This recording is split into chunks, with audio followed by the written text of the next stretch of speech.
Alors, Ok. on y va. Bonsoir à toutes. Merci encore une fois de m'accueillir pour ce shiur. Donc, avec la Midrasha de Mataï et un shiur qui avait été initié par mon beau-père, Zichrono Livracha. Et donc, on va continuer ce Mahamar du Admour Hazaken sur la Tfila. Donc, c'est un Mahamar de l'Écouté Torah, un Mahamar dans Parashat Kitetse, qui explique quel est notre avoda, qu'est-ce qu'Akadosh Baruch Hu il attend de nous, au-delà, bien sûr, de l'obligation à la chic de prier, qui n'est pas ici évoquée, mais quel est le sens d'une tfila chassidique. On avait posé une problématique déjà dans les cours précédents, que la tfila, selon la version de la chassidoute, c'est quelque chose de complètement différent que ce qu'on a l'habitude d'entendre, puisque au-delà du fait que c'est une obligation avec des lois qui sont des lois très très cadrées, il y a dans la tfila une dimension d'élévation spirituelle, et ça c'était notre cours précédent qui était au mois d'Adar, où on avait vu que cette notion de korbanot, cette notion de sacrifice, avec la bête qui était élevée par le feu du bas, qui devait s'inclure dans le feu du haut, et on avait développé, je vous invite à voir le cours précédent pour être bien dans les sujets, on avait évoqué l'idée que le travail de Avodat Hashem, je crois que le cours est enregistré, oui, d'après ce que je comprends, que notre travail d'Avodat Hashem, c'est d'élever donc le feu du bas qui représente le feu des envies, etc., et l'inclure dans le feu du haut. Donc, on va juste rappeler quelque chose qui est très important. On avait parlé de la Merkava. La Merkava, c'est le char divin. Donc, Yecheskel, le prophète, a une vision. Dans cette vision, il voit un char céleste avec 4 formes, 4 pnés, pneu shor, pneu arié, pneu necher. Il y avait la forme d'un lion, la forme d'un shor, d'un taureau. C'est ça, c'est ces deux côtés qui nous intéressent et qu'on a déjà évoqués. Et on avait dit que en bas, tout ce qu'il y avait sur cette terre du côté du matériel doit s'élever pour retrouver son chorage dans le côté spirituel. Et dès qu'on avait dit que le feu d'en bas devait s'inclure dans le feu d'en haut, et on avait parlé de la différence entre Arié et Shor, et comment il fallait élever donc nos envies pour ce monde-là. Ça, c'était les cours précédents, et donc on avait expliqué que cela ça se passait aussi par l'influence des malachim, des anges, on s'appelait ça les ophanim. On avait parlé que ça passait par les 70 ophanim qui, eux, géraient le flux entre le bas et le haut, et le haut et le bas. Et maintenant, dans cette deuxième partie du Mahamar, le Admour Hazaken va nous expliquer comment on doit mettre cela en application et surtout, pour qui on doit mettre ça en application. Ça veut dire que la question que se pose ici le Admour Hazaken, c'est pour qui on prie. Pas à qui on prie, on a compris que c'est Akadosh Baruch Hu qu'on prie. Pour qui on prie? Est-ce qu'on prie pour notre Neshama, parce que c'est essentiel pour notre Neshama, ce moment où elle va, notre Neshama, notre âme, se connecter avec Akadosh Baruch Hu, ou on prie pour le Nefesh Abahamit, c'est-à-dire pour élever l'âme animale. Puisqu'on sait que on a le Nefesh Elokit, l'âme divine, et on a le Nefesh Abahamit. Le Nefesh Abahamit, c'est l'âme animale, qui est l'âme, la partie de l'âme qui rentre la première dans notre corps, puisque pour les jeunes filles jusqu'à l'âge de 12 ans et un jour, et pour les garçons jusqu'à l'âge de 13 ans et un jour, on n'a pas encore la Knissa, ça veut dire que le Nefesh Elokit n'est pas complètement rentré. Et quand est-ce que le combat entre le Nefesh Elokit et le Nefesh Abahamit commence? C'est au moment où il y a ce que le Tanya a dit dans le Perek Bet, Venefesh Hashenim me Israël, la deuxième âme, Nefesh Hashenit, qui est Chelek Elokam Imal Mamash, qui est une partie de divinité vraiment, et c'est le Nefesh Elokit. Donc, qui est concerné par la Tfila chez moi? Est-ce que c'est le Nefesh Elokit? Est-ce que c'est l'âme divine, ou c'est le Nefesh Abahamit, ou bien c'est l'âme du côté matériel? Alors voilà ce que nous dit le Admour Hazaken. Je suis encore Désolé, je pensais que, du moins, je ne maîtrise pas du tout trop l'outil, donc je vais essayer Blinder d'envoyer le texte plus tard. Mais voilà ce que nous dit le Admor Hazaken. Veine bechol yom, voilà chaque jour.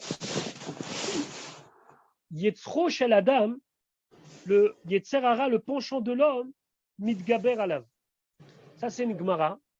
La Gemara a dit dans le traité Souka que chaque jour, le Yetzer hara, il grandit. Le Yetzer hara, il n'arrête pas de grandir. Et chaque jour, c'est un nouveau Yetzer hara. La Gemara le dit à plusieurs reprises pour expliquer qu'en vérité, un homme ne peut jamais se reposer sur ses acquis parce que le Yetzer hara, il va évoluer avec lui. Et quand il va grandir dans la spiritualité, le Yetzer hara, il va grandir aussi en essayant de le faire tomber dans la spiritualité. C'est la raison pour laquelle on n'aura jamais un problème de quelqu'un qui va du jour au lendemain tout abandonner, Torah ou mitzvot, pour aller, Dieu préserve, je ne sais pas moi, se rendre dans une maison d'Avodah Zarah. C'est un travail qui se fait petit à petit. Le Yetzer hara, il dit aujourd'hui tu fais comme ça, après tu fais comme ça. Mais le Yetzer hara, il va s'adapter, il va grandir, il va être calé sur la personne. Et ça, c'est chaque jour. Chaque jour, le Yetzer hara, hein, il n'arrête pas, il ne reste pas tranquille. Chaque jour, il va essayer de trouver une solution pour pouvoir réussir enfin à nous faire tomber. Et ça, c'est Bechol Yom. C'est la raison pour laquelle le Admor Hazaken dit Vetzarir Bechol Yom lehamshir bechinat esh shelemala. Tous les jours, le travail est aussi de faire venir sur nous le esh shelemala, le feu spirituel d'en haut. C'est-à-dire que par le fait que la personne en bas, elle va éviter, ou en tout cas elle va essayer d'élever ses envies pour ce monde-là, son esh chez les matas, son feu d'en bas, pour pouvoir attirer sur lui le esh chez les malas. Il y a une Gemara qui dit qu'il m'allait à Kadosh Baruch Hu, ozo en yacholo, que si à Kadosh Baruch Hu, il n'était pas à notre côté pour nous aider, alors on ne pourrait pas. Ça veut dire que contre le Yetzer hara, finalement, on n'est que des êtres humains. Et le Yetzer hara, il a tendance à nous parler, à nous, en tant qu'êtres humains, à des sujets qui vont nous concerner, qui vont nous parler. Et si on n'a pas l'aide d'Akadosh Baruch Hu, qui est du côté du Yetzer Hatov, qui va essayer de soutenir le Yetzer Hatov, alors en yachollo. Il nous faut l'aide d'Akadosh Baruch Hu. On ne peut pas seulement compter sur nos propres forces en pensant, Baruch Hashem, j'étudie, Baruch Hashem, je suis attaché au Rabbi, je voyage chez le Rabbi, chacun selon sa manière de se renforcer dans Avodat Hashem, c'est bon, non. Parce qu'il faut toujours espérer et souhaiter et prier que Akadosh Baruch Hu soit à nos côtés pour réussir cette lutte. Il m'allait à Akadosh Baruch Hu, Ozro, si Dieu ne l'aiderait pas, En Yacholo, il ne pourrait pas. Et donc, étant donné que chaque jour, c'est un nouveau combat, donc il faut absolument, chaque jour, amener le Esh chez les Malas, le feu d'en haut, le feu de la spiritualité, le feu qui trouve sa source dans la Merkava d'Akadosh Baruch Hu, ici en bas. Et donc, le principal de la tfila, ça va être quoi? Ça va être de prendre le feu du Nefesh Habahamit, les envies du monde et les envies de l'âme animale, et de les élever pour qu'ils s'incluent dans le Esh chez les Malas, ça veut dire le côté spirituel. Et puisque c'est comme ça tous les jours, alors tous les jours, il faut prier. Donc là, le Admor Hazaken, il sort du contexte purement halachique, puisqu'à la base, la tfila, si on regarde les textes de la Torah pure, ne concernait uniquement les moments où on avait besoin de prier. Puis après, les Anshei Knesset Agdola, ils en ont fait quelque chose de plus calqué sur le temps par deux tfilot, Shachit Mincha et la tfila de Harvit, qui n'est pas du même niveau. Mais là, l'Admor Hazaken, il nous dit que c'est vital de prier. Parce que dans notre élévation de l'âme animale, si on n'a pas tous les jours le Esh chez les Malas, le feu du haut qui vient, alors le Yetzer hara, lui, grandit. Et chaque jour, quand le Yetzer hara il grandit, chaque jour, on est en difficulté. Et c'est la raison pour laquelle non seulement il faut prier chaque jour, mais il faut prier plusieurs fois par jour.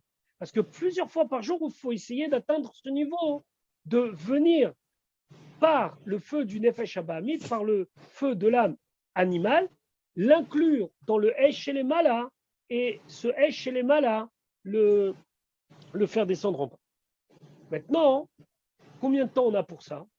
On a toute notre vie. L'Admor Hazaken, il amène un passouk de Teilim qui dit qu'il c'est marqué Yamim Yutsaru, c'est-à-dire qu'il y a un compte de jours qu'Akadosh Baruch Hu, il a créé l'homme. Sheyesh mispar vekitzva lishne chaye adam. On a chacun et chacune d'entre nous un temps précis de vie dans ce monde. Yeme shenotenu bahem shivim shana. Comme on dit dans Teilim, c'est le Admor Hazaken qui ramène ici. Les jours de notre vie, c'est à peu près 70 ans. Je vais essayer de couper juste les micros parce que je ne sais pas, il y a un. Je ne sais pas si c'est moi qui fais ce.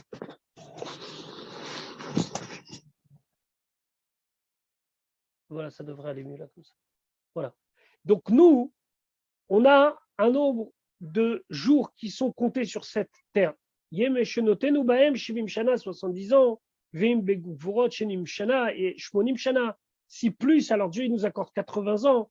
Il y a une coutume dans certaines communautés, je crois, sans me tromper, je crois que, j'espère ne pas me tromper en tout cas, les communautés tunisiennes, qu'à l'âge de 83 ans, la personne, elle fait un semblant de bar mitzvah. Parce que comme Yem shenotenu bahem shivim shana, a priori, on est 70 ans à peu près en moyenne. Donc 13 ans après, c'est comme une nouvelle bar mitzvah, une nouvelle vie qui a été donnée.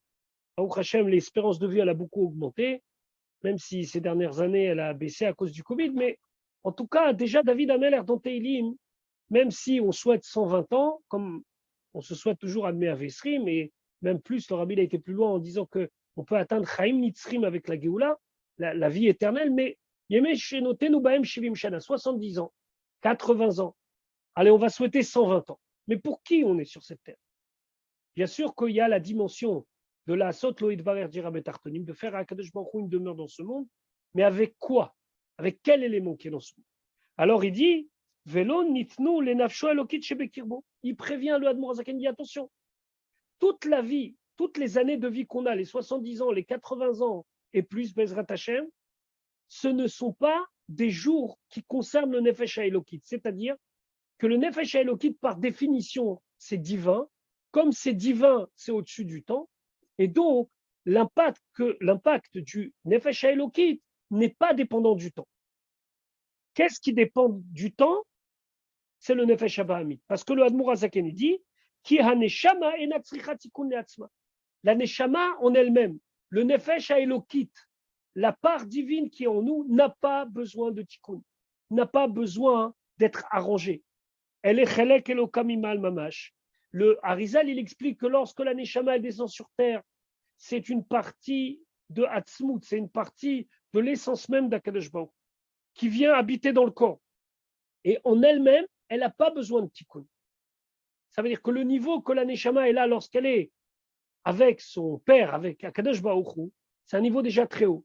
Et quand il descend dans ce monde, cette âme, lorsqu'elle descend dans ce monde, alors elle va dans le corps d'un homme ou d'une femme pour y passer 70 ans, 80 ans. Mais à la fin, lorsque la personne elle va rendre cette neshama à son créateur, c'est pas en disant voilà j'ai arrangé le nefesh haelokit. C'est vrai que le nefesh haelokit, ça il n'explique pas ici dans ce mama. C'est vrai que le nefesh haelokit va connaître une élévation plus importante parce que ce qu'elle pouvait atteindre là-haut, elle ne peut pas l'atteindre. Elle ne peut pas, excusez-moi, ne peut pas augmenter de niveau si elle n'est pas passée par le bas. Je m'explique. Une neshama, là-haut, elle est près de la source. Lorsqu'elle est près de la source, elle ne peut pas connaître d'élévation. Pour connaître une élévation, il faut qu'elle descende sur cette terre et que sur cette terre, elle va vivre dans un corps. Et dans ce corps, il va y avoir une pratique de Torah, mitzvot, etc., qu'elle va pouvoir, lorsqu'elle va revenir, connaître une élévation parce qu'elle a vécu dans le corps. D'ailleurs, il y a un mamar très intéressant du Rabbi qui commence par Kol Israël Yeshlem Chelek Le Olam Haba, où il explique qu'en vérité, Kol Israël Yeshlem Chelek Le Olam Haba, le Olam Haba, c'est le monde futur, et chaque Israël a une part dans le monde futur, et cette part dans le monde futur, on sait qu'elle désigne plusieurs étapes. Il y a le Gan Eden, il y a plusieurs degrés dans le Olam Haba, mais il y a un Olam Haba qui s'appelle le Olam Atria, c'est-à-dire le moment où les morts ils vont revivre, Kriyat Hametim. D'ailleurs, la suite de cet enseignement de Kol Israël Yeshlaim Chelek Le Olam Haba, tout Israël a une part dans le Olam Haba, Chutz à part, et oui, on ne le dit pas toujours, mais il y a des exceptions, et parmi les exceptions, il y a celui qui ne croit pas à Kriyat Hametim. On ne peut pas donner à quelqu'un le crédit de Kriyat Hametim, alors que lui, il va dire toute sa vie, Kriyat Hametim n'existe pas, la résurrection des morts n'existe pas. Mais il y a un Mamar du Rabbi qui explique quelque chose de très fort. Il dit, pourquoi Kol Israël Yeshlam Chelek Leolam Haba? Pourquoi tous les Bnei Israël vont mériter le Olam Atria, c'est-à-dire Triat Hametim? Parce qu'il y a un niveau dans la Triat Hametim beaucoup plus fort que même lorsque la Neshama elle est là-haut, même lorsqu'elle est dans le plus haut niveau. Pourquoi? Parce que l'élévation que le corps apporte, elle est extraordinaire. Mais la Neshama en elle-même, elle n'a pas besoin de ça. Elle ne vient pas dans ce corps pour uniquement pouvoir, après elle, s'élever. D'ailleurs, après le départ de quelqu'un de ce monde, on a l'habitude de se réunir pour les Yortzeit, pour les Askarot, pour faire des brachot, les Ilonishmat, l'élévation de l'âme. Pourquoi? Parce que par le fait que nous, en bas, on fait des mitzvot par son mérite, grâce à lui, entre guillemets, puisqu'on s'est réunis, on a fait des divrei Torah et on a mangé quelque chose, lui, au niveau de sa neshama, il va connaître une élévation. Mais ce n'est pas un tikkun. Ce n'est pas que la neshama, elle était abîmée, elle doit s'arranger. Juste que la neshama, si elle veut prendre l'ascenseur là-haut, elle a besoin de passer par le corps. Et ce n'est pas un tikkun. Qu'est-ce qu'on doit arranger sur cette terre? On doit arranger le nefesh habam. Le tikkun, la raison pour laquelle on est sur cette terre pour arranger quelque chose, le fameux concept de tikkun, tikkun haolam, c'est pour arranger le côté bestial, le côté animal, le côté terrestre et pas le côté divin. Le côté divin, il a en soi aucune nécessité d'être arrangé. On peut l'élever, comme on a dit précédemment, il peut connaître différents niveaux, mais il n'y a en aucune façon une notion de tikkun. La notion de tikkun, les 70 ans qu'on va passer sur cette terre, les 80 ans et plus, cette notion de tikkun concerne uniquement, comme il dit, le nefesh habahamit, c'est ce qu'il dit, velo nitnu le nafsho elokit shebekirbo, qui a neshama enatzra tikkun la'atzma, elle n'a pas besoin d'être arrangée. Pourquoi? O il veinitzrit, parce que la neshama elle est éternelle. Preuve en est, après 120 ans, lorsqu'une personne retourne, comme on le dit, à la poussière, ce n'est pas le corps. Bien sûr que lorsque cet événement il arrive, alors on pleure le corps, mais la neshama, elle est éternelle. C'est pour ça qu'elle est symbolisée après par une bougie. C'est la raison pour laquelle que lorsqu'on se réunit, on se réunit pour faire des tfilotes et pour faire des brachot et pour faire des divrei Torah, uniquement des choses qui sont complètement liées avec le côté spirituel. Parce qu'une neshama, c'est nitzrit. Une neshama, elle n'a pas de limite. Une neshama, elle peut quitter ce corps et continuer à agir, même en dehors de ce corps, d'une autre façon, mais elle peut continuer à agir.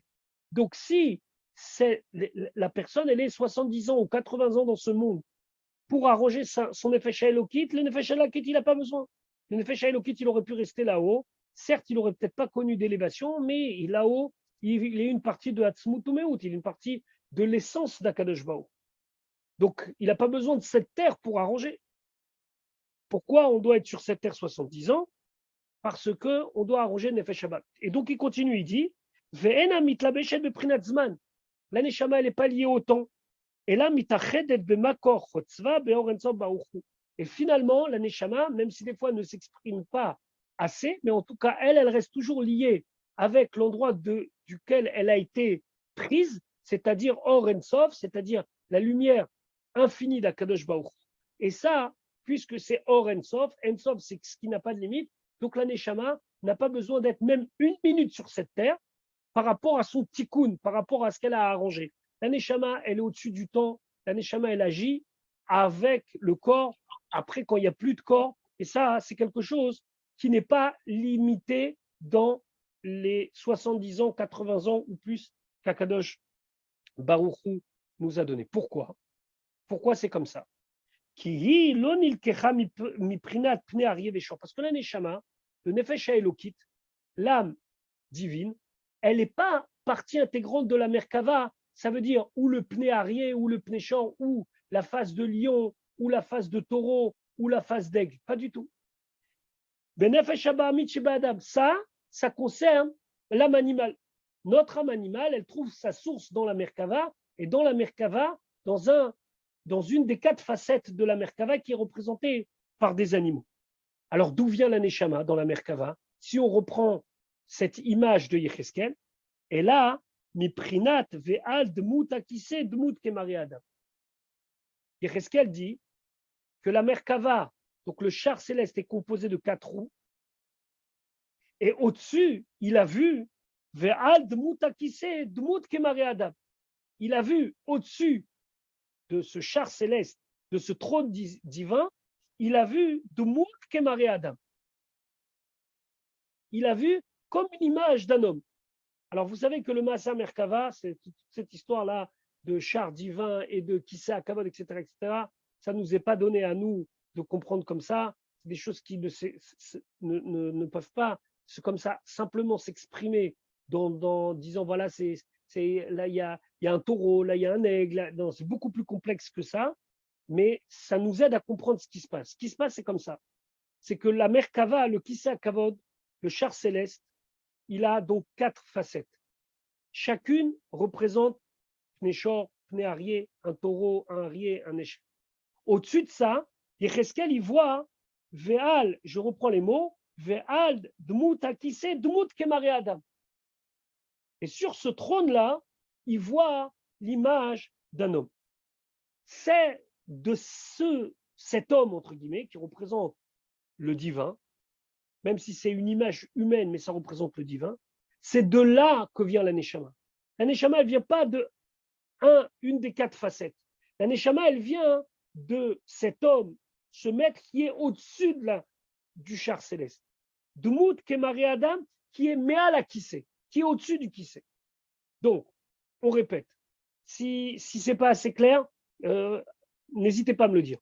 Le Nefesh Abahamit, comme on l'a vu dans le cours précédent, le Nefesh Abahamit trouve son origine dans la Merkava, c'est-à-dire par une des 4 facettes qui est représentée par ces 4 visages qui étaient en bas du trône céleste.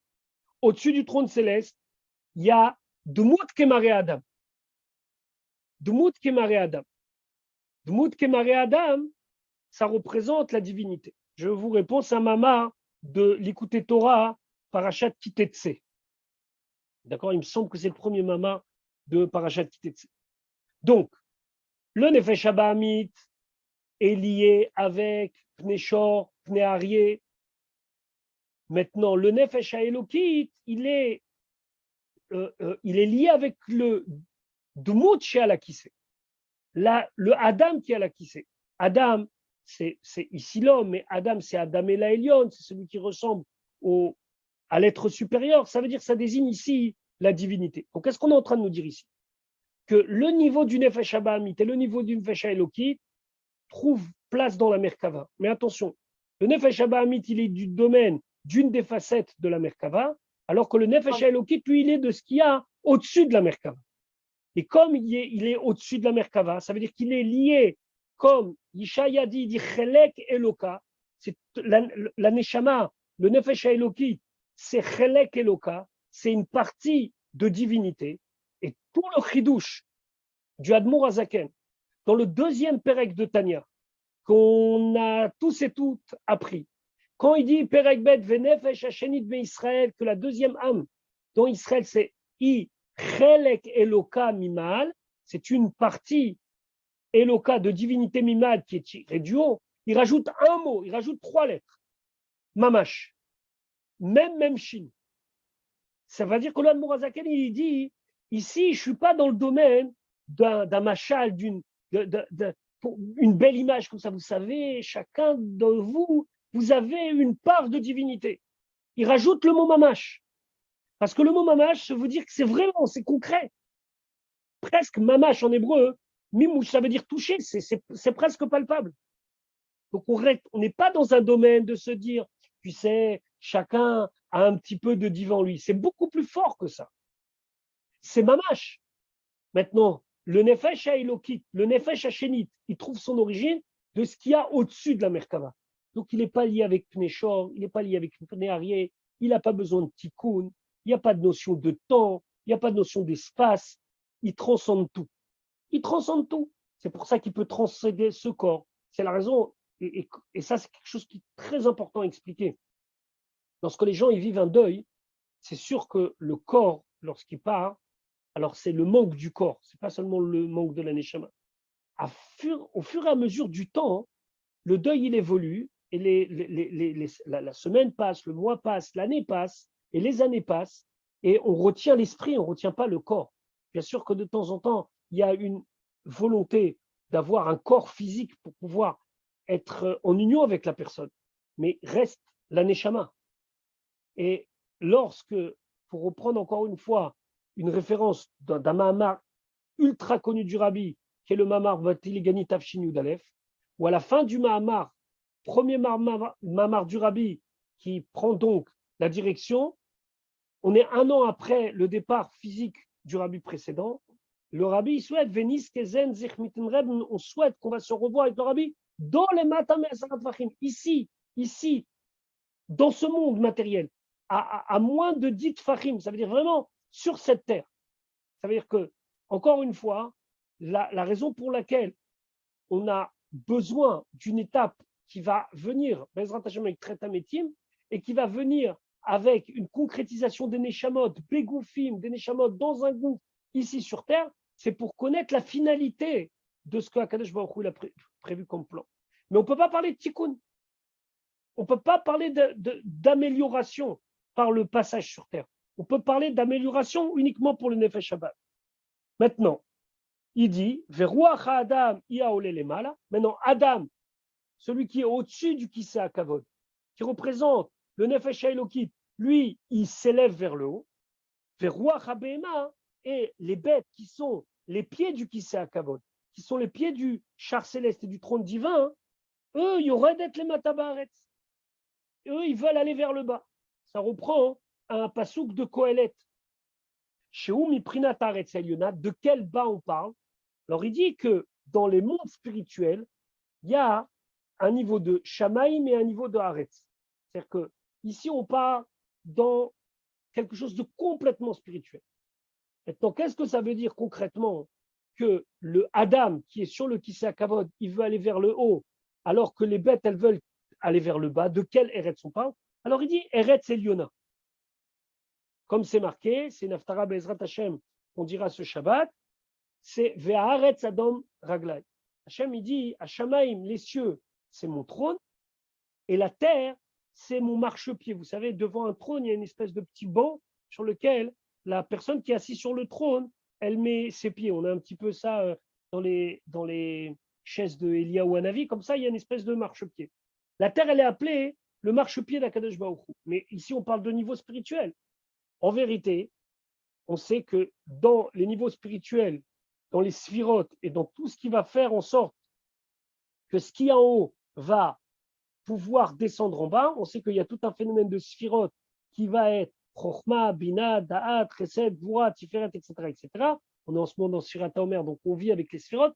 Et on a une dernière sphira qui s'appelle Malchut, qui représente la jonction avec le monde qui va être, entre guillemets, plus matériel. Et on va encore pouvoir descendre jusqu'à cette terre.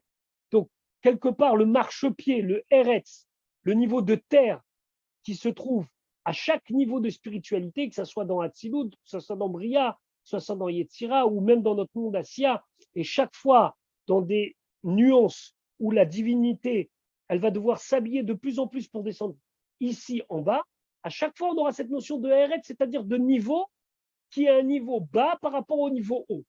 Et donc, le Adam, ce Dmut Adam qui est sur le Kisei, donc cet homme, entre guillemets, cette vision humaine, ça pourrait être plus exact, qui est sur le Kisei HaKavod, elle tend vers le haut, et les pieds, les facettes de la Merkava, du Kisei HaKavod, elles tendent vers le bas, vers la terre. Attention, pas notre terre à nous. Le niveau de terre qui est à chaque niveau de spirituel. C'est-à-dire que là, on est en train de parler de ce qu'il y a, excusez-moi l'image un petit peu enfantine, tout là-haut, là-haut, là-haut, là-haut. Ça, c'est la Merkava. Et cette Merkava, donc il y a Adam, et puis après, il y a les 4 facettes de ces animaux qui vont, eux, être là pour prendre cette spiritualité et la descendre de plus en plus vers le bas. Ça s'appelle Eretz. Donc, le Adam, le Nefesh HaElokit, il est lié avec le haut. Le Nefesh HaBahamit, il est lié avec le bas. Et donc, ça veut dire que quand ils vont se rencontrer ici en bas, le Nefesh HaElokit et le Nefesh HaBahamit, d'abord, ils se connaissent parce qu'ils ont fréquenté le même quartier, entre guillemets, mais ils ne sont pas du même monde. Le Nefesh HaElokit, il est au-dessus, il est lié avec le haut, donc c'est Atzmut Umeut, c'est Chelek Elokam Imal Mamash, il n'a rien à voir avec le temps, l'espace. Il vient et il tombe dans un corps. Il y a la fameuse chanson chassidique qui dit un neshama yoredet. Un neshama, elle descend dans le gouffre et elle crie. Aïe, où je suis. Lui, le Nefesh Hamid, qui était aussi, entre guillemets, un voisin, mais un voisin du dessous, lui, il est là, hein, dans cette terre, parce que c'est là qu'il a envie d'être. C'est là, c'est dans ce niveau-là qu'il a envie d'être. Et dans ce niveau-là, qu'est-ce qu'il va faire? Eh bien, il va essayer de connaître son tikkun et de repouvoir prendre les forces du bas pour remonter vers l'eau. Et c'est ce qu'il dit le Admor Hazaken. Et là, Mispa Chaya Adam, Niten Litlabesh Bo Nafsho Abahamit. Et donc, lorsque la personne elle va vivre sur cette terre, et chaque jour avec un nouveau combat, pour reprendre le début du cours, où on a dit que chaque jour, le Yetzer Hara, il est mitgaber, il prend des forces, il se bonifie, entre guillemets, comme du vin, où il va se bonifier pour nous apporter des complications à notre service d'Avodat Hashem, et bien le Nefesh Hamid, il attend qu'une seule chose, qu'on arrive à transformer le défi. Le Nefesh Elokit, lui, il va souffrir de voir qu'on ne va pas le suivre. Mais le Nefesh Hamid, lui, il attend la réparation. Il attend le tikkun. Il est là, sur cette terre, parce que sur cette terre, il doit engranger des forces, il doit ramener quelque chose qu'il n'y a pas autre part que sur cette terre, et c'est ça qu'il cherche, comme une bête qui a le visage vers le bas, et c'est sur cette terre qu'il va pouvoir s'élever et retourner à sa source, grandi, mais pas seulement grandi dans le sens du Nefesh Elokit, mais arrangé. Et donc, lorsqu'une personne, elle passe sur cette terre 80 ans, ces 80 ans, c'est les 80 ans qu'on lui avait alloués pour pouvoir faire le tikkun de son Nefesh Hamid. Et quand Akadosh Baruch Hu, il va allouer à une personne un nombre de jours qu'on ne connaît pas, c'est parce qu'on considère que pendant ce nombre de jours, c'est suffisant pour remplir la mission qu'on attend de lui. Et cette mission, c'est quoi? C'est le tikkun du Nefesh Hamid. Le Nefesh Hamid, il est sur cette terre pour connaître quelque chose qui s'appelle le tikkun haolam, arranger le monde. Et lui, il va être sur cette terre pour faire ce qu'il a à faire sur cette terre. Et au final, lorsqu'il aura accompli, remonter en disant, j'ai accompli ma mission, je voulais venir sur cette terre, j'étais attaché à cette terre et de cette terre-là, j'ai réussi à m'élever.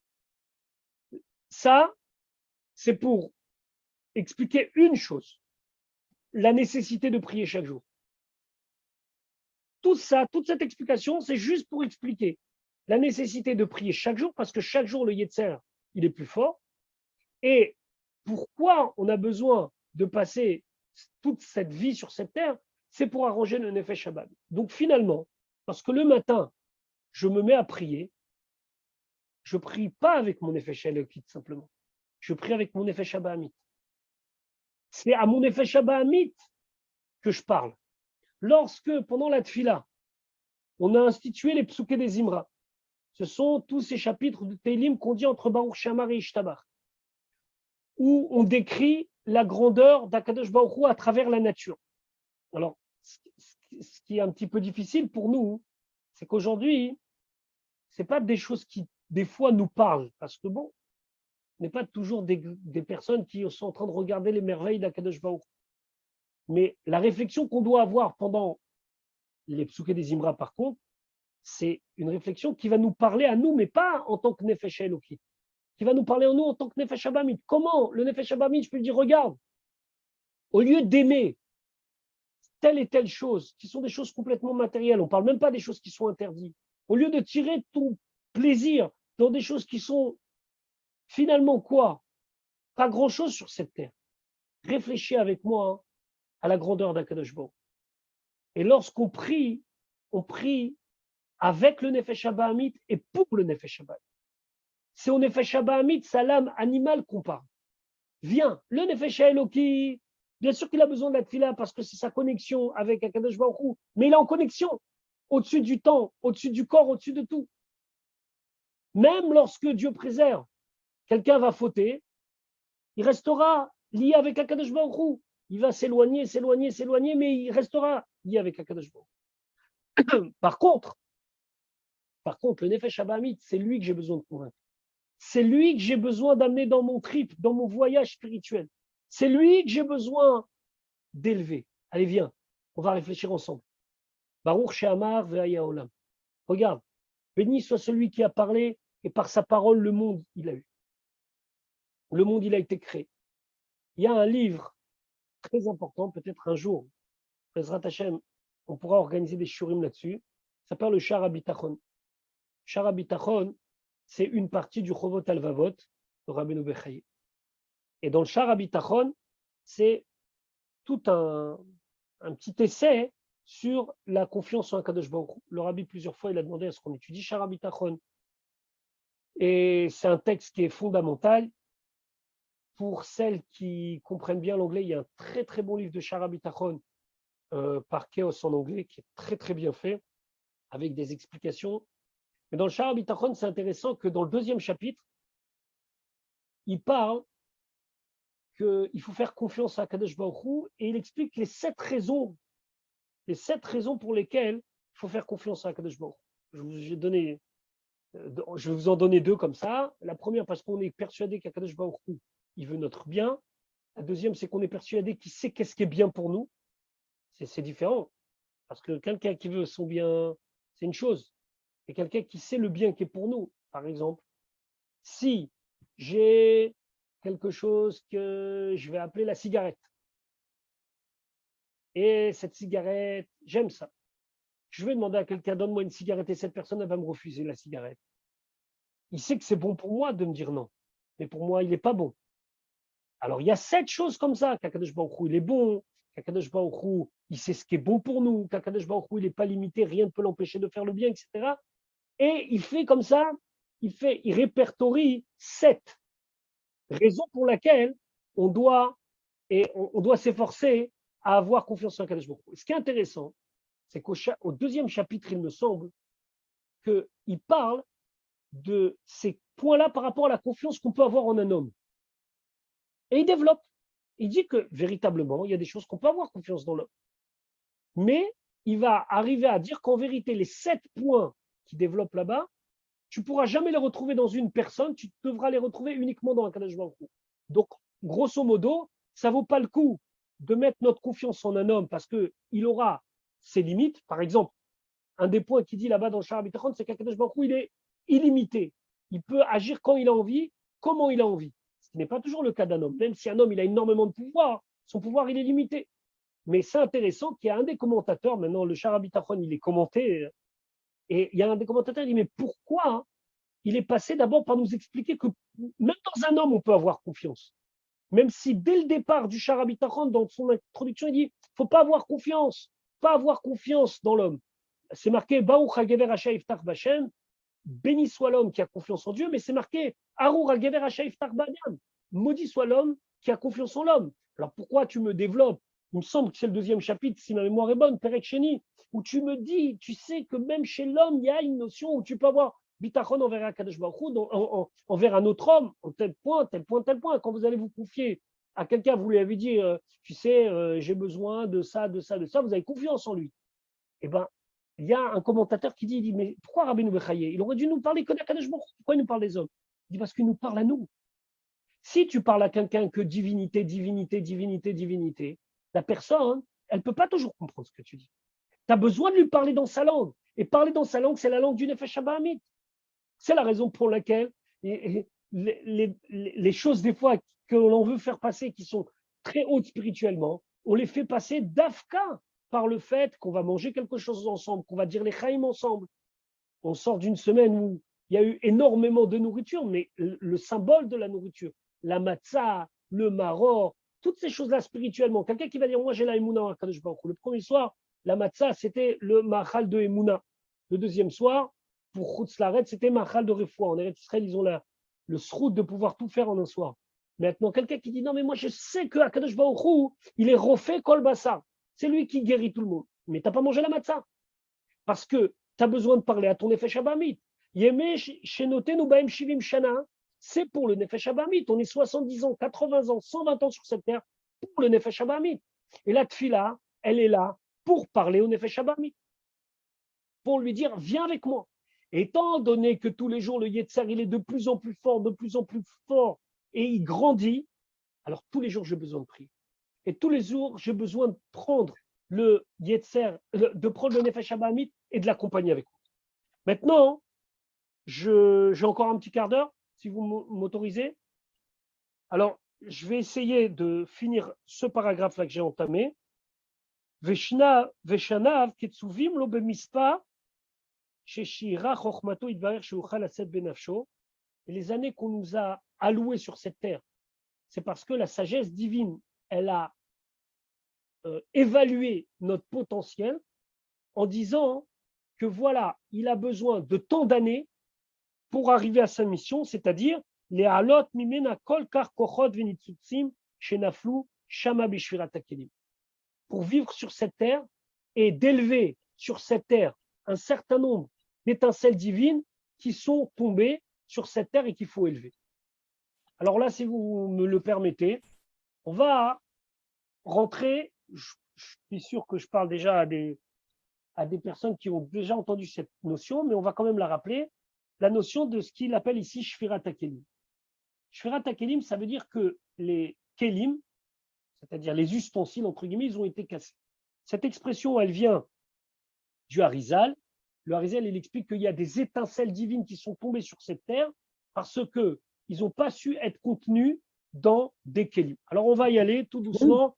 On va essayer de comprendre des notions qui sont, vous allez voir, assez faciles à comprendre. Tu as trouvé le Kevin? Non, je t'envoie. Oui, je t'ai envoyé je vais t'envoyer le lien de mon rêve, L'idée, comment il t'appelle? L'idée est la suivante. Je t'ai envoyé Là, il y a eu Shfirat HaKelim au niveau de l'audio. Voilà, c'est un exemple. Je vous explique. Dans le monde spirituel, on parle maintenant, il y a deux facettes. Il y a un monde qui s'appelle le Olam HaTikkun. Le monde du Tikkun, c'est le monde dans lequel on est. C'est-à-dire, tout est en ordre. C'est quoi un monde? Ce sont spirituellement, tout ça c'est spirituellement, des kelim, c'est-à-dire des catalyseurs, des ustensiles, dans lequel Akadosh Baruch Hu, il a mis des orotes, des lumières. Et donc, il y a tout un système qui s'est mis en place, le monde des sphirotes, chaque sphira à son niveau, les Arba Olamot, Atzilut, Bria, Yetzira, Asya, et puis il y a la divinité, les orotes, les lumières, qui vont rentrer dans les kélim, qui vont s'habiller dans les kélim, et qui vont petit à petit, kéli par kéli, pénétrer ce monde. Vous voulez un exemple? C'est facile. Vous êtes prof, vous rentrez en cours, vous devez expliquer, moi je suis prof de collège, donc vous devez expliquer un morceau de Gemara. Demain, Bezrat Hashem, pour nous ici en France, c'est la rentrée. En Israël, c'était déjà la rentrée aujourd'hui, ou même vendredi, je pense. Donc demain, je rentre en cours, 9h30, Bezrat Hashem, je suis devant mes élèves, je sais que je dois reprendre les cours. Comment je vais aborder la question de la Gemara que j'ai laissée en plan déjà depuis 15 jours? Il va falloir que je trouve les bons kélim, ça veut dire la capacité de leur donner ce qu'ils ont besoin pour que le or, la lumière, ici c'est l'enseignement, va pouvoir les contenir. Si je rentre demain à 9h30, je rentre, je leur dis, sortez votre Gemara. Donc la Gemara, elle dit, je reprends ce qui s'est passé il y a 15 jours, c'est Shfirat HaKelim. Ça y est, tout le monde va exploser, je les ai perdus, ils ne comprennent rien, il va falloir absolument recanaliser tout ça et trouver une place à chaque lumière dans son Kéli. Dans le Olam HaTikkun, tout se passe bien. Il y a la lumière, il y a le Kéli il correspond à la lumière, tout va bien. Dans le Olam HaTohu, qui n'est pas comme le Olam HaTikkun, mais on a besoin des deux, ce n'est pas un accident, c'est le Olam HaTohu, il est nécessaire, il est absolument nécessaire. Excusez-moi, je vais... Voilà. Le Olam HaTohu, ce n'est pas un accident de l'histoire, c'est nécessaire. Dans le Olam HaTohu, ce n'est pas comme ça. Dans le Olam HaTohu, il y a des orotes, des lumières très très fortes, mais il y a des petits kélim. Il n'y a pas de capacité de canaliser. Et qu'est-ce qui se passe? Le or, il vient et paf, il explose le Kéli. C'est le Olamato. Et le Harizal, il dit, et depuis, il y a des étincelles de divinité qui se baladent dans le monde. Qui se baladent dans le monde. Et nous, on est là, depuis notre exil, à aller de pays en pays pour récupérer ces nitzotzot, pour récupérer toutes ces étincelles et pour les élever et les élever et les élever et les élever. On ne s'imagine pas ce que ça veut dire. Mais pour reprendre un exemple très simple, lorsqu'on entend ce qui s'est passé à Pessah dans le monde, extraordinaire. Qu'est-ce qu'il y a d'extraordinaire? Pessah, c'est Pessah, c'est vrai. Mais avant Pessah, c'était où? Il y a, dans les années 70, dans les années 80, c'était à la maison, il y avait quelques Baté Chabad, quelques centres communautaires qui avaient déjà eu l'idée de faire quelques cédères pour celui qui n'avait pas son cédère, etc. Et c'est plus ça aujourd'hui, Pessah. Aujourd'hui, Pessah, c'est 2000 personnes au Népal qui vont aller faire Pessah au Népal. Et des fois, ils vont pas seulement être perdus au Népal, ils vont aller jusqu'à là-bas parce qu'ils savent que là-bas, il y a le plus gros cédère du monde, un des plus gros cédères du monde, et qui veulent participer à cette chose extraordinaire qui est le cédère de Pessah. Ces mêmes personnes-là, quand ils vont rentrer dans leur pays d'origine, souvent en Eretz Israël, ce ne sera pas les plus grands chassidim, mais c'est là-bas qu'ils ont trouvé le nitzot qui les touchait. Donc, je vous demande une question. Est-ce que c'est possible de comprendre combien le judaïsme est en train de s'étendre, et il s'est déjà étendu sur pratiquement tous les endroits qui sont civilisés, pour aller chercher l'aneshama, mais pas seulement l'aneshama, d'aller chercher le nitzot, d'aller chercher l'étincelle divine qui s'est perdue de là-bas. Au début, le monde, c'était le bassin méditerranéen, c'était autour d'Eretz Israël. Puis après, l'exil, ça s'est étendu, etc. Qui aurait pensé qu'un jour, on allait pouvoir dire Manishtana sur l'Everest? En tout cas, pas très loin de l'Everest. Lorsqu'une personne, elle descend sur Terre pour aller rechercher ces nitzotzot de Shfirat HaKelim. Ces fortes lumières, ces orotes très grands, qui n'ont pas pu être contenus dans des kelim. Il y a eu Shfirat HaKelim. C'était des orotes de Tohu, c'est des orotes très très fortes, c'est des lumières très fortes. Lorsqu'ils arrivent dans le keli il explose. Lorsque vous mettez de l'eau très chaude dans un verre, le verre, des fois, il ne tient pas, il faut un verre qui est costaud. Maintenant, plus le verre il est fin, plus il faut faire attention à ce que vous émettez dedans. Un bon prof, ce n'est pas quelqu'un qui connaît beaucoup, c'est quelqu'un qui sait canaliser sa lumière, canaliser son enseignement et trouver une place dans les kélim de ses élèves. Sinon, ça ne marche pas. Une notion de chassidoute ne peut pas simplement être vue comme quelque chose qu'on va regarder de loin en disant « Waouh, c'est extraordinaire ». Il faut savoir descendre ça dans les kélim. Donc, Shfirat HaKelim, c'est quoi? Ce sont des lumières, des orotes tellement hautes qu'elles n'ont pas pu trouver de place dans les kélim. Les kélim, ils ont explosé. Et donc, du coup, on a des nitzotzot dans le monde entier. Et nous, on ne sait pas pourquoi. Et on se balade. Et on vit 70 ans, 80 ans, 100 ans, 120 ans. Et on va d'un pays à l'autre, d'une région à l'autre, ou pas. Peut-être on peut rester chez soi et attendre le moment X où il y aura le nitzot. Et on est comme ça. Et lorsque quelqu'un, à la naissance, on dit il va vivre tant, c'est parce qu'on considère, à Kadosh Baruch Hu, il dit si Chochmato Yitbarer considère que c'est suffisant, on lui donne la capacité d'élever son nitzot. On ne peut pas s'imaginer. Mamash, on ne peut pas s'imaginer. Pendant Chol HaMoed Pessah ici à Paris, il y a l'organisation de Tzivot Hashem qui a organisé un parc. Ils ont privatisé un parc à côté de Beauvais là-bas. Et donc, ils ne privatisaient pas 100%, donc il y avait, tout le monde pouvait rentrer, mais il y avait, je ne sais pas, peut-être 80% du parc qui était avec des enfants de Tzivot Hashem. C'était vraiment un très très beau accueil. Et au bout d'un moment, dans un des cirques du parc, il y a eu un kinous avec les 12 psukim, etc., etc. Avec aussi un petit spectacle de jongleurs, etc. Et là, il faut comprendre où est-ce qu'on est arrivé. Ça veut dire que normalement, tout ça, regardez dans la Gemara, quand elle parle du cirque, c'est un endroit c'est un endroit de voyous. Aujourd'hui, je ne sais pas qu'est-ce qu'on peut comparer au cirque. Dans le cadre de notre show, on va rester spirituel, mais le cirque, les jeux du cirque, vous savez, au temps de la Gemara, il y a 2000 ans, c'est les Romains, c'est la culture du corps, c'est le spectacle. Et là, on est rentré avec des enfants, et là, on voit plein d'enfants qui sont là, en train de dire des psukim, sous la tente d'un cirque. Avec d'ailleurs le propriétaire du parc, qui est un monsieur qui ne fait pas partie de la communauté juive, qui regarde ça. Et comment on peut comprendre autre chose que c'est le plan divin où Akadosh Baruch Hu, il a voulu qu'on aille récupérer toutes ces nitzotzot, toutes ces étincelles-là, qui sont, alors à plus forte raison aujourd'hui, où Akadosh Baruch Hu, il nous a donné le mérite d'entendre la névoie du Rabbi, où on est déjà prêt et plus que prêt. Alors, c'est vraiment quelque chose où on se dit, waouh, c'est fort. Alors, juste pour finir le chiot, et il dit, yom nitale nitzotz vekoach chadash. Et chaque jour, il peut élever un nouveau nitzot, c'est une nouvelle force spirituelle. Ça, c'est pour la partie du Mamar qu'on a étudié ensemble cette semaine.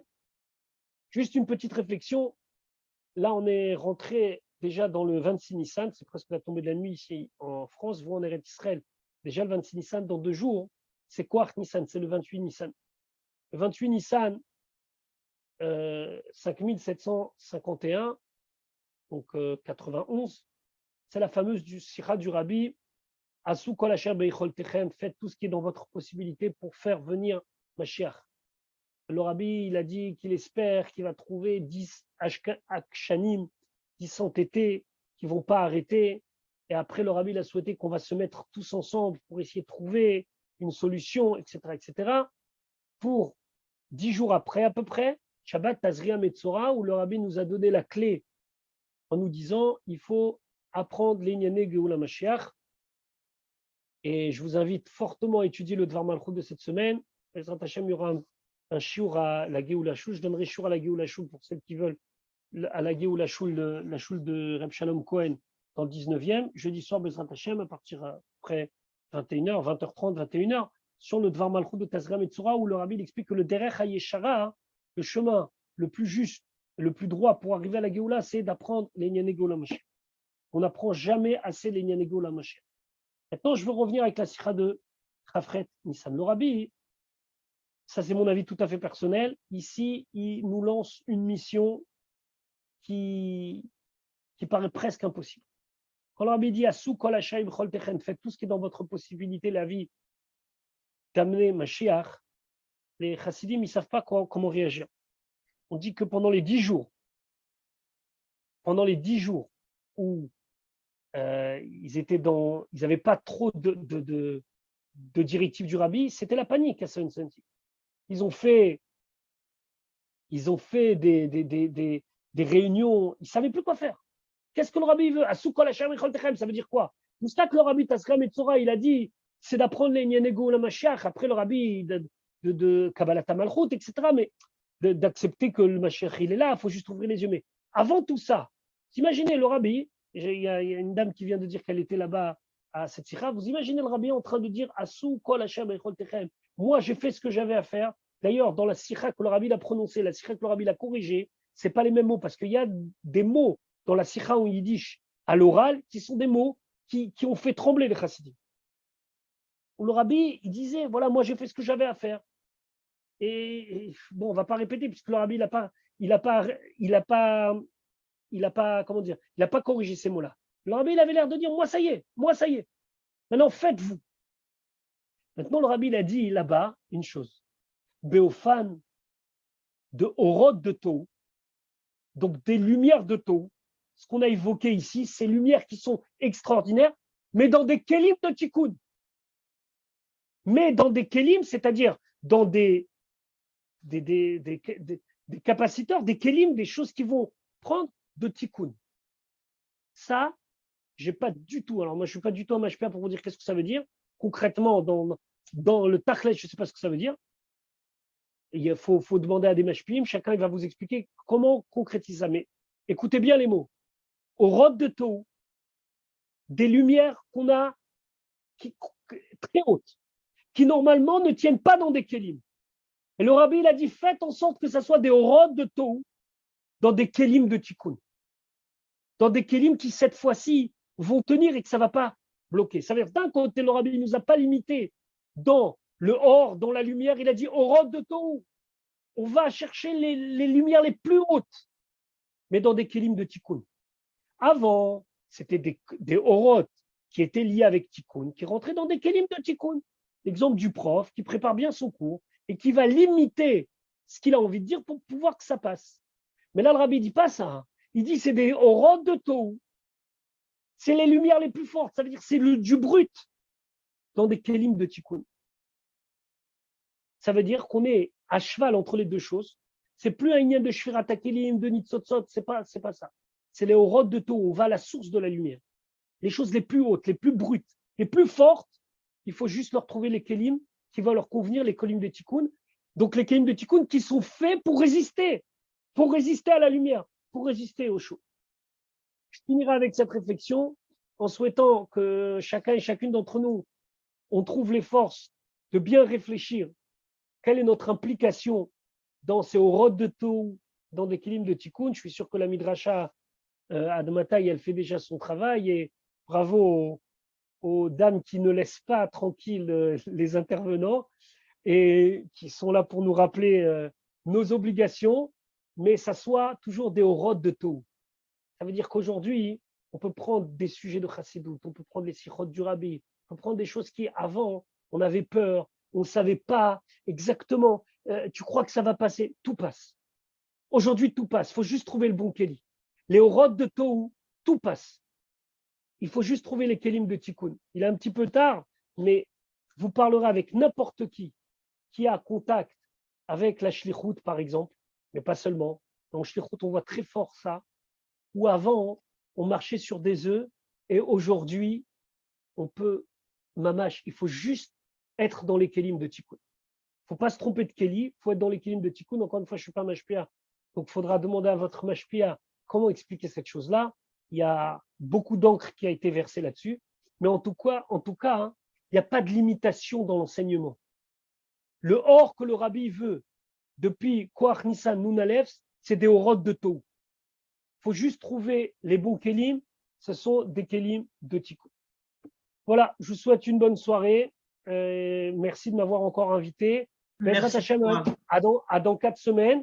Concernant le shiur de Géoula en Mashiach de Reb Shalom Cohen, ben, je contacterai Madame Benyaya pour lui dire, je ne sais pas je crois qu'il est sur Facebook, mais moi je ne maîtrise pas du tout ça, je n'ai pas de compte et je ne compte pas en avoir un.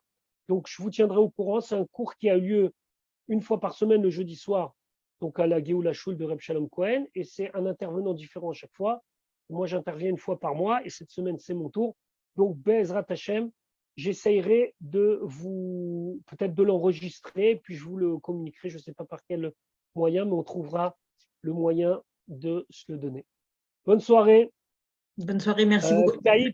Kaïtz, Kacher ou Bari, qu'on passe un bon été, un été Kacher, un été en bonne santé, Bezrat Hashem. Dans les communautés séfarades, ils ont l'habitude de se souhaiter Tiskoul et Shanim Rabot, Neimot Vetovot, que vous soyez Bezrat Hashem en bonne santé, qu'on puisse assister. Amen. Merci beaucoup, Rab. À des orodes de Tohu Kipchuto avec la Géoula Bezrat Hashem. Amen. Amen. Bonne soirée.